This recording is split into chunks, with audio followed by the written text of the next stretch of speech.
What's going on, Colts Nation? I appreciate you joining me for another video where in this one I want to talk a little bit about Jonathan Taylor making the case for our guy to be MVP, right? And we're going to have another video sort of similar to this, talking about kind of everything else.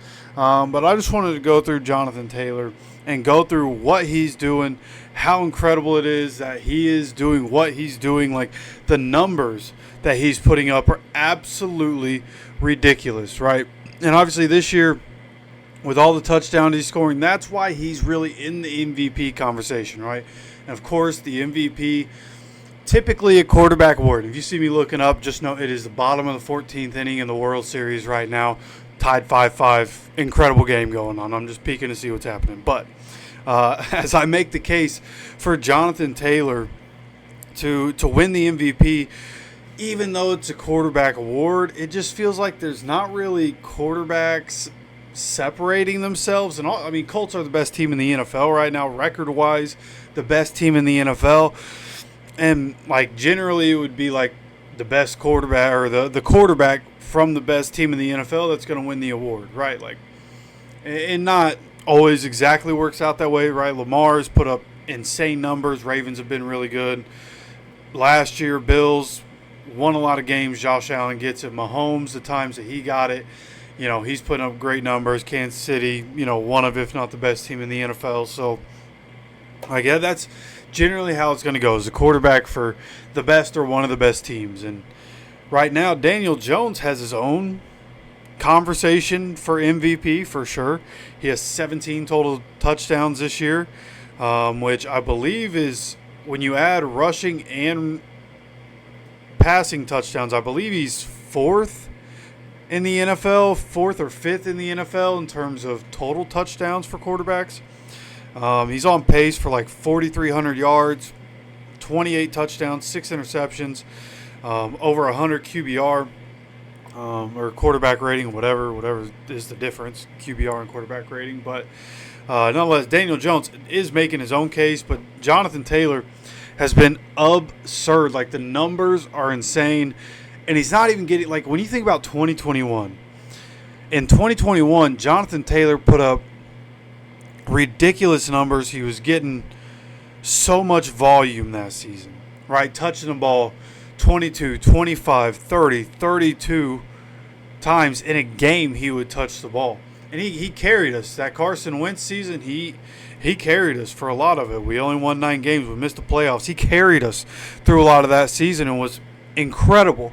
And I believe he ended up finishing that year with 1,800 rush yards, a little over 1,800, 18 touchdowns. I don't remember if it was raw. I think it was total touchdowns, 18 total touchdowns, which is incredible.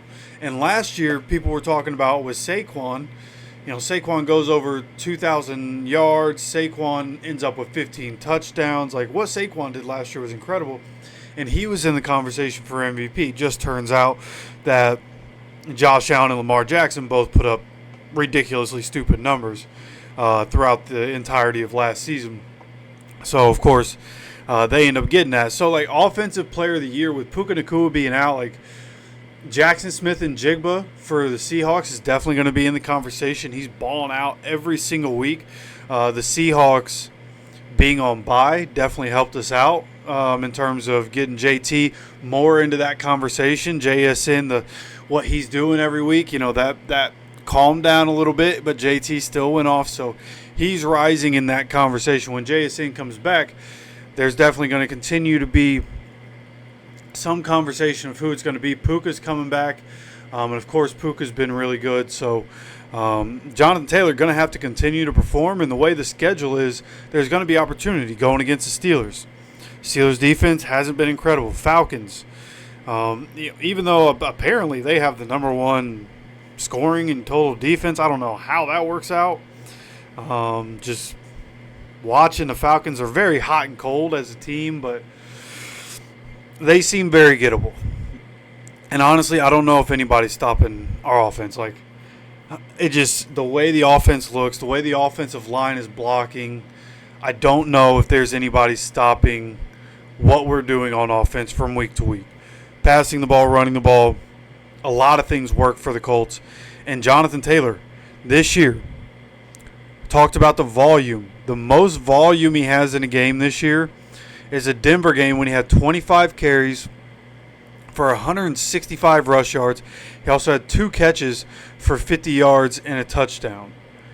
Right. Besides that, you're looking at another game where he had a total of 25 against the Cardinals, 21 carries for 123 and a touchdown.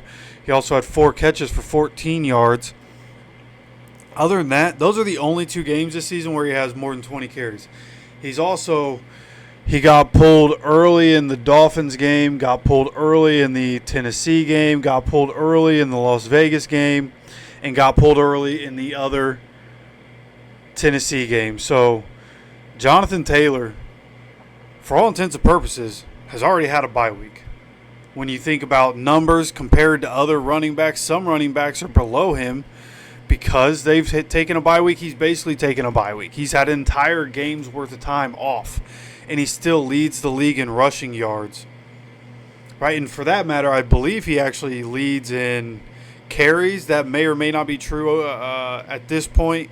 I know going into the week he led in carries, but he only ends up with 12 carries this week, right? And James Cook made a case with 219 yards or something, and took the lead for rushing yards for 1 quarter of football. Then Jonathan Taylor took it back, and I believe has about 100 yards on James Cook right now. But just looking at the Tennessee game, his average was 12.8 yards per carry. 12.8 yards per carry, as in this World Series game we are now going to the 15th inning. Holy cow. But 12.8 yards per carry is ridiculous on the season. Okay? On the season, not only does he have 850 rushing yards, not only does he have 12 rushing touchdowns, 206 receiving yards, 2 receiving touchdowns, he is averaging 5.9 yards per carry. That is a ridiculous number to average. Like, that's a number that like a good backup would have. That ends the season with 80 to 100 carries, right? But a good serviceable backup that'll come in, get you some good yards, may have to tote the rock, 1 week while the starter's out. Those are, for a starter to do that in the NFL is ridiculous. Like 4.5 is like where the elite sit. 4.5 for a season is usually where the elite sit. 5.9, essentially 6 yards per carry. Every time he touches the ball, 6 yards. And then receiving, it's 8.2. So if you want to factor in like yards per touch, his yards per touch probably goes up to somewhere around 6.5 if I had to guess. I don't have that number calculated. If I just had to throw it together real quick, probably about 6.5, 6.8, somewhere in that range every time he touches the football. So yes, quarterbacks touch the ball every single down. Quarterbacks are going to be the leader in the clubhouse for the MVP conversation. I understand that. But last year, Saquon, for as incredible as he is, he got just over 2,000 yards. He ends up with 15 touchdowns for the season. It was in that conversation. Jonathan Taylor has 14 total touchdowns through 8 weeks. Right? The only comparable seasons to him, right? You go back to, I believe it's 2006, LaDainian Tomlinson. 28 touchdowns that season. Now, mind you, they played 16 games. I was very involved with watching football at that point in my life. Incredible to watch. I was a big LT fan growing up. Thought he was incredible. And LT lit it up that year. Week after week, lit it up. And Jonathan Taylor's doing the same thing. Adrian Peterson, the last running back to win the award. And Jonathan Taylor is on pace to have a better season than LT and a better season than Adrian Peterson. If he keeps it up, of course he has to continue to produce. But the way he's playing, the way he looks, his vision, his cuts, his speed, his power, everything that he is doing right now is incredibly impressive. Like, actually looks like the best player on the football field every game we play. How is he not the MVP? I don't care if it's quarterback award. And I think there are a lot of people right now that agree with me. Right? I heard Rich Eisen talking about it. I've heard some other people talking about it. It is a quarterback award. But right now, Jonathan Taylor is the most valuable player in the NFL. If we're going to make the MVP award the most valuable quarterback award, then just do that. MVQB. MVQB.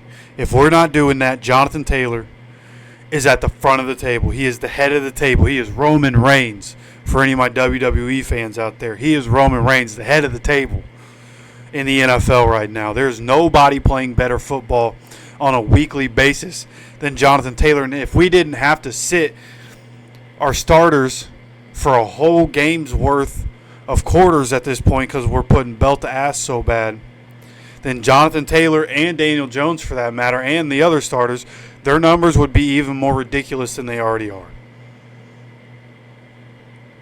Right?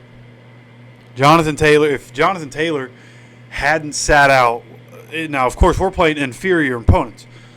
So if Jonathan Taylor doesn't sit out and we continue to run the ball, Jonathan Taylor is already above 1,000 yards 8 weeks into the season. He's probably at 15, 16 rushing touchdowns and 17 or 18 total touchdowns through 8 weeks. If we don't take an entire game's worth of time off because we're beating teams so bad. Right now, as we go toward the end of the season, we do play better opponents. Right? We are going to play after the bye week. We play the Chiefs. We play Texans defense twice.